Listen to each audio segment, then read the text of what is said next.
आपलीच वसुधाताई. नमस्कार सर्वांना.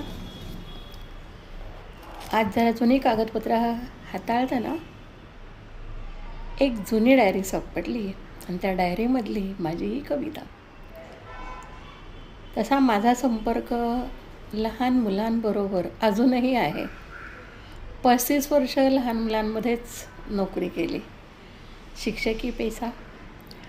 त्या मुलांना वळण लावणं, संस्कार लावणं, त्यांच्यावर संस्कार करणं आणि त्यांच्याच बोलीभाषेमध्ये त्यांना शिकवणं खूप अवघड जातं. पहिलीतल्या मुलांना शिकवणं म्हणजे फार चॅलेंजिंग असतं आणि ते करून दाखवलेलं आहे.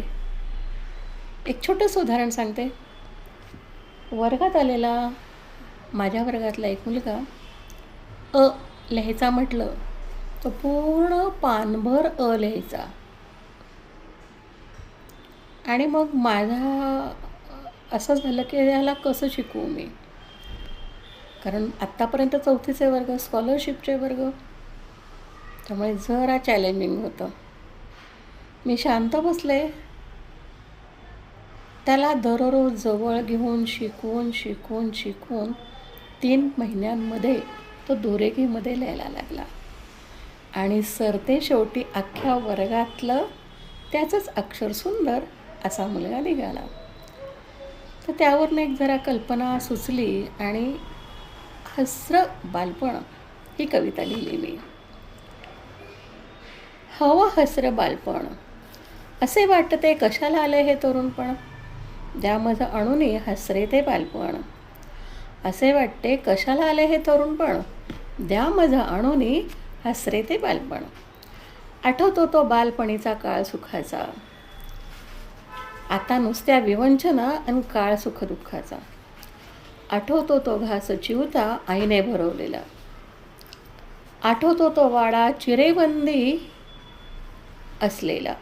आठवते ते बालपण आईच्या कुशीतले, आठवते ते बालपण आईच्या कुशीतले आणि घाई गर्दीत दादांबरोबर शाळेत गेलेले.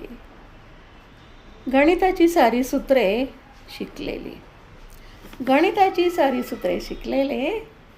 जरा अवघड वाटले होते मराठीचे व्याकरण, जरा अवघड वाटले होते मराठीचे व्याकरण आणि आपल्याच मित्रांनी आपल्या पाठी केलेले राजकारण, आपल्याच मित्रांनी आपल्या पाठी केलेले राजकारण.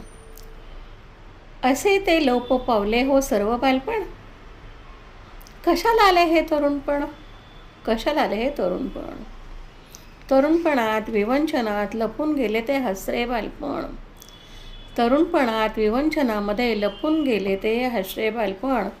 बालपणीची गंमत जम्मत होती ती निराळी, बालपणीची गंमत जम्मत होती ती निराळी.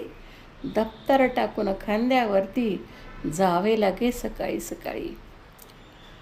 आले तरुणपण देवा उठा लवकर, आले तरुणपण देवा आता उठाला लवकर. करा डबा घरातले आवरा भराभर. संपले हसरे बालपण देवा, सुरू आता वृद्धपण, सुरू आता वृद्धपण. थँक्यू.